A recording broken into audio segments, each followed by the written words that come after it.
and welcome. Today's hot topic is climate change. Global climate change is actually a very hot topic these days, and Canada in particular is the ninth largest greenhouse gas emitter in the world at 726 megatons. That's megatons of carbon dioxide. Here to talk about this topic today is a think tank named CO2 Trap, featuring Justin Brown, Tin Dong, Fu Win, and Raven Jung. And let's get this started today with Tin Dong, a Canadian scientist. So Tin, tell me, what are the vulnerabilities and opportunities of Canada in the world? In the Great Lakes Basin, climate models predict changes in annual stream flow and lake levels, with the possibility of more frequent flooding. And for the opportunity, the Arctic has less ice allowing for more shipping lanes, and for the exposure, people who live nearby the Great Lakes Basin have to move. For the opportunities, ships are able to move freely throughout all seasons, creating more economic opportunities. For the vulnerability sensitive, human activities could have dramatic and unpredictable effects by floods. For the opportunity sensitive, more oil, gas, and goods can be extracted and shipped throughout the year. For the agriculture part, the vulnerability ecological change is record-breaking temperatures and extremely low rainfalls across Western Canada. And the ecological change opportunity is average temperature of Canada will continue to warm by 2 degrees by 22,000 and 4 degrees by 2050. And for the vulnerability exposure is a record-breaking temperature and extremely low rainfalls across Western Canada, crossing farmers and fitters this summer. For the opportunity exposure, the record-breaking temperature would benefit livestock production in the form of lower feed. Sensitive as the frequency of events like droughts increase, there is a huge impact agriculture such as crop yields decrease, pasturability reduce. The sensitive agriculture in certain regions with an expansion of growing season to go along with milder and shorter winters, which could increase productivity and allow the use of new and potentially more profitable crops. For the travel opportunity, ecological change is a high latitude nation where it has an extremely cold environment. Average temperature of Canada will rapidly increase. The exposure is due to the warmer temperatures. Canada will have an increase in tourism. Sensitive is Canada has a very cold weather, therefore many Canadians and others would like to have warmer weather. With this it can be increase in tourism, which would boost the economy.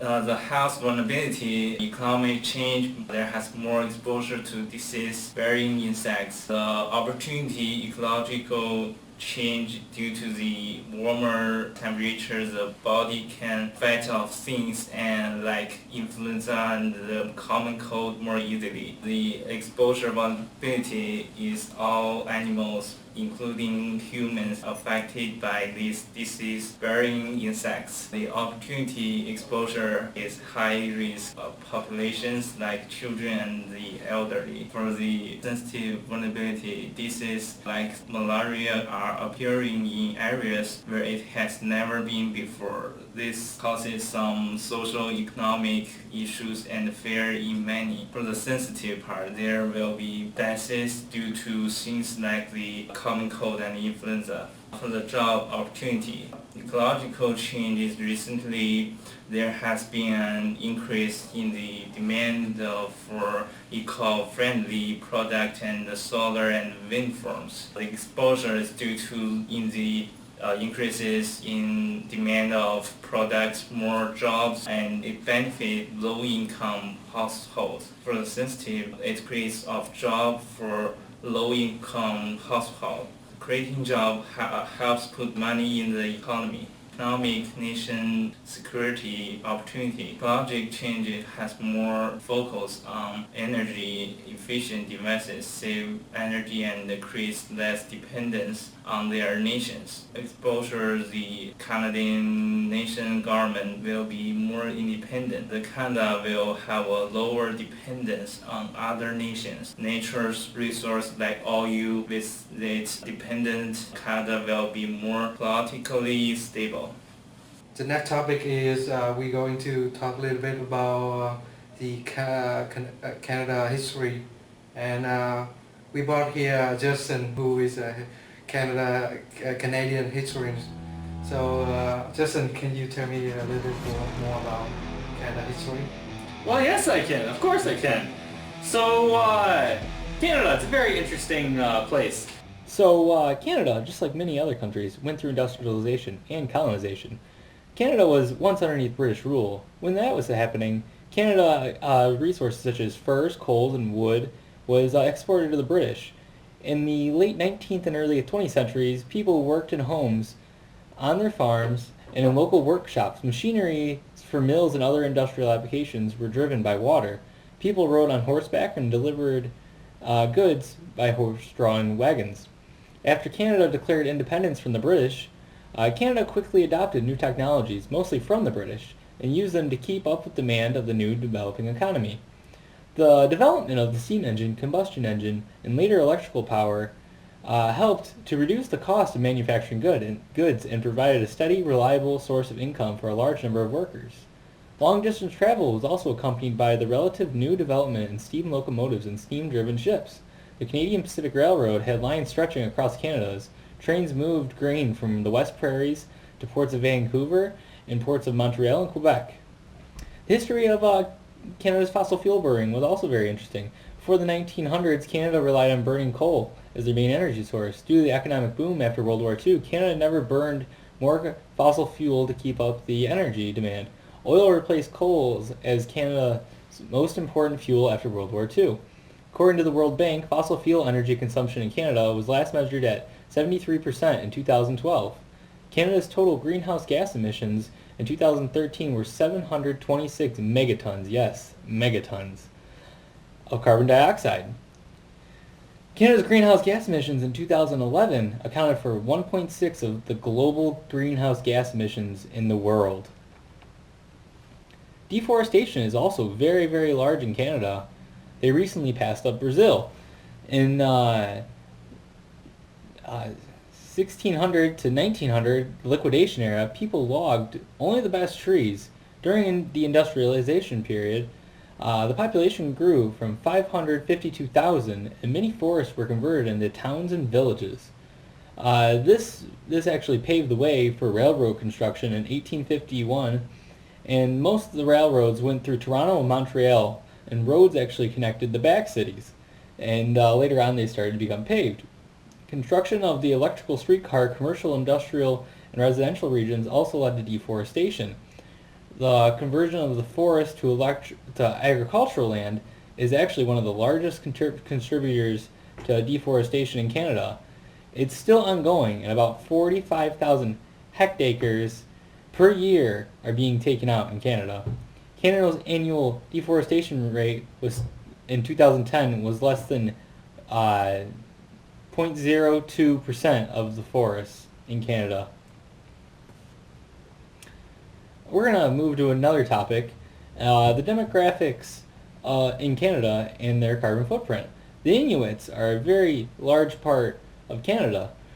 The Inuit population they live in small communities. They travel by snowmobiles, boats, and hunt to obtain food. Many of the Inuits take jobs with the Navajo government and municipal governments. The carbon footprint for the Inuits are very small because they're a very small population and they live on a traditional style and they use all the parts that they collect.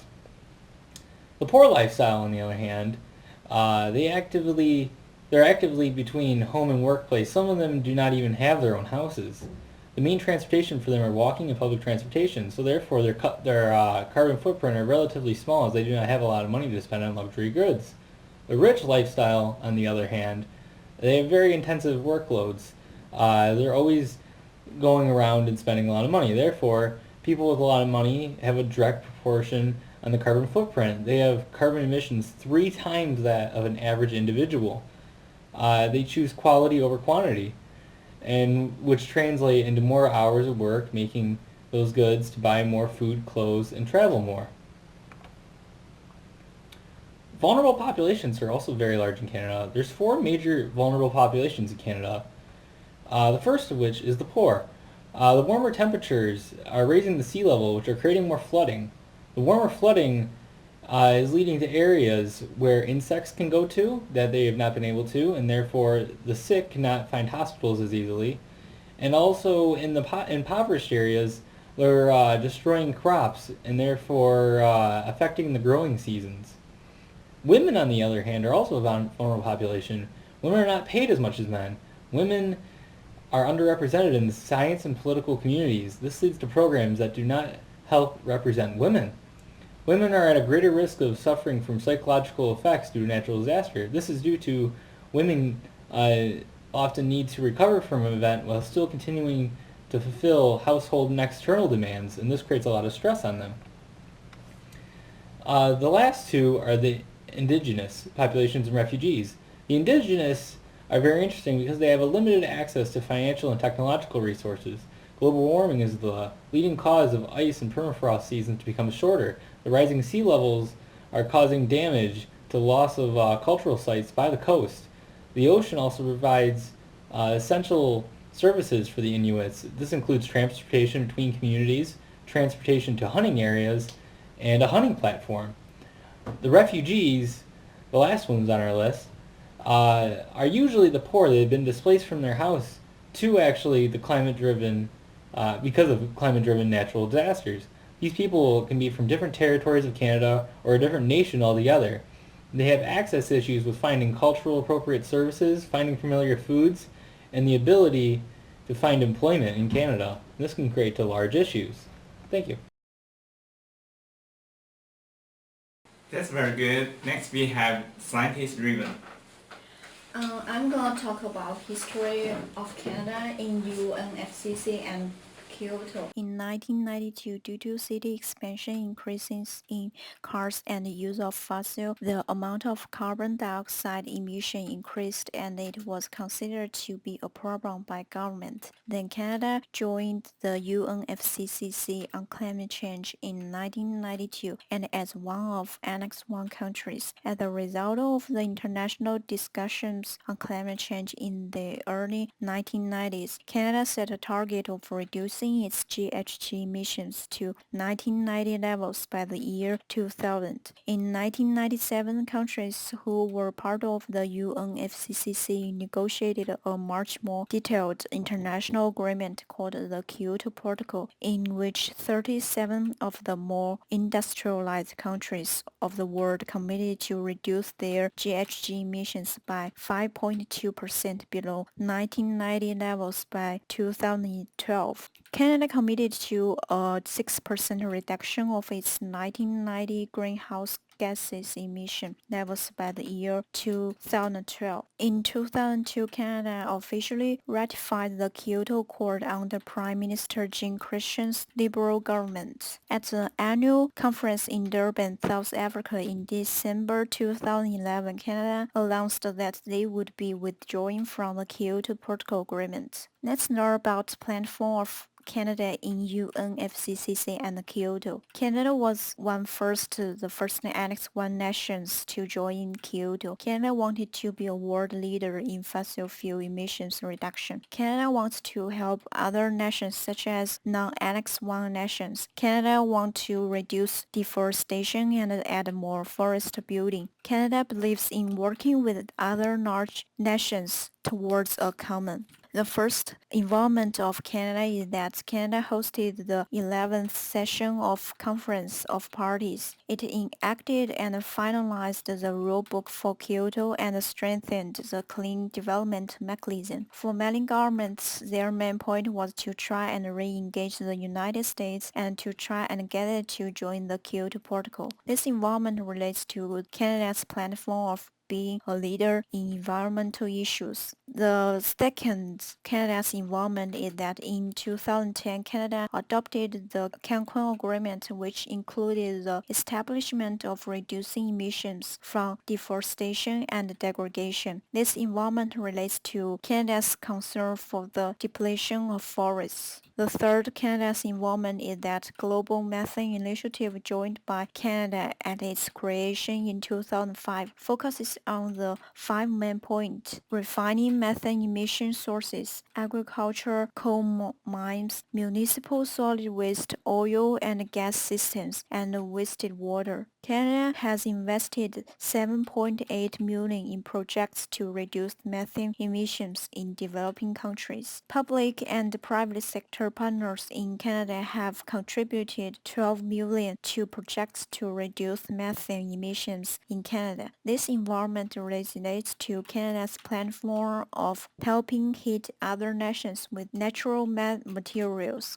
The fourth Canada's involvement is that the Canadian International Development Agency approved funding in early 2001 for the Canada-China Cooperation in Climate Change project under the Canada Climate Change Development Fund. The 2.5-year C5 project focuses on the strengthening the capacity of Chinese key institutions to deal with climate change in 4 areas. The total funding for the C5 project amounts to 6 million Canadian dollars. The Canadian International Development Agency contributes to 5 million Canadian dollars in cash, and the government of China approximately 1 million Canadian dollars in kind. This involvement relates to Canada's platform of working towards common goals with other nations. The fifth Canada's involvement is that the United States-Canada Clean Energy Dialogue was launched in 2009 to enhance Canada-US bilateral collaboration on the development of clean energy science and technologies to reduce greenhouse gases and combat climate change. The CED's work is conducted through 3 working groups focusing on carbon capture and storage, electricity grid, clean energy research and development, and energy efficiency. This involvement relates to Canada's want to work with other nations towards a common goal.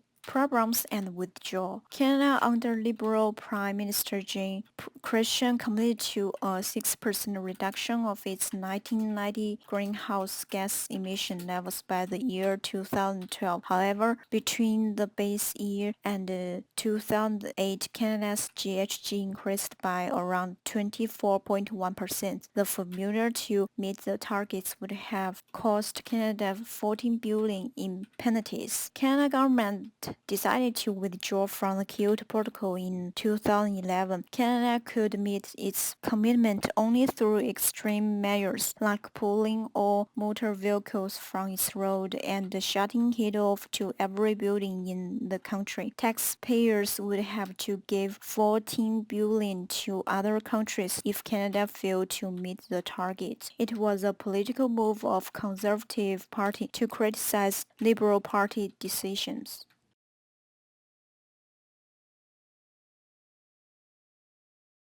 Man, I did a good job. Okay, let's welcome Fu, a diplomat from Canada.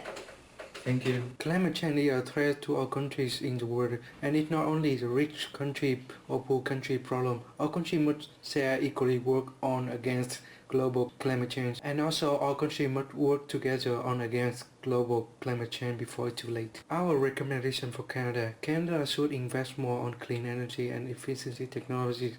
It helps to reduce Canada greenhouse emissions, create technologies that help to reduce developing country greenhouse emissions. Canada should join international climate change protocols, since Canada wants to be a world leader in international climate change.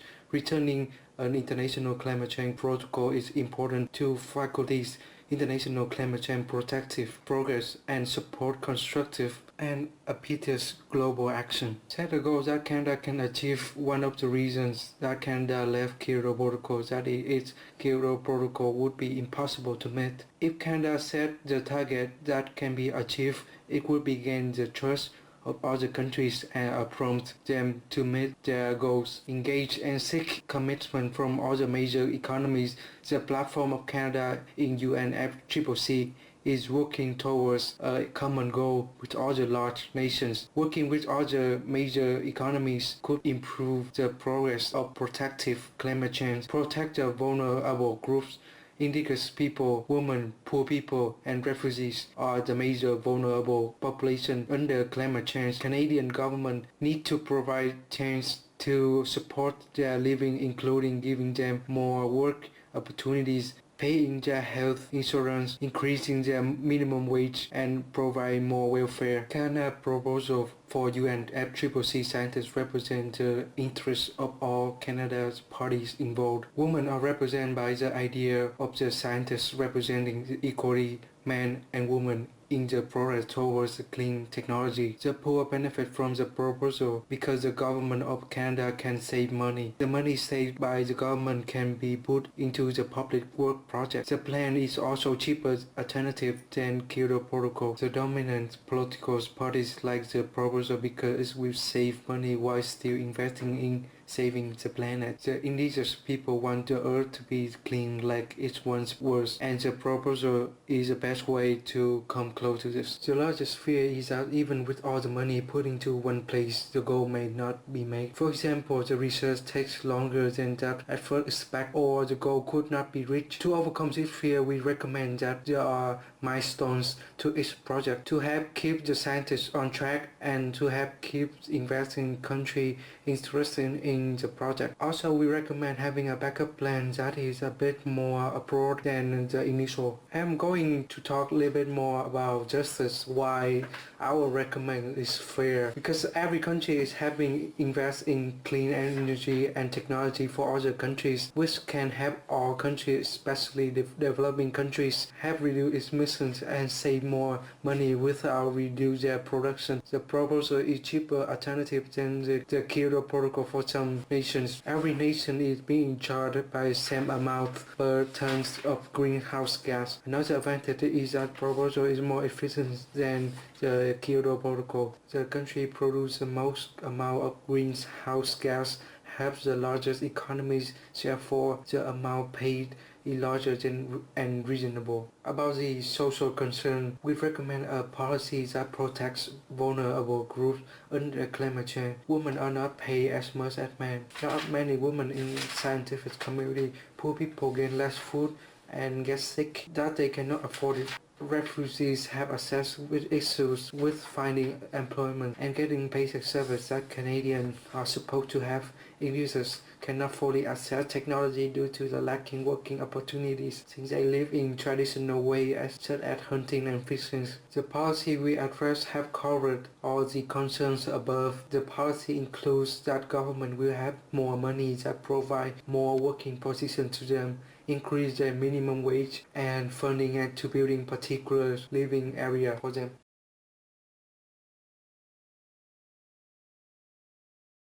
Thank you, Fu. That was very insightful as a great diplomat, a part of the CO2 trap.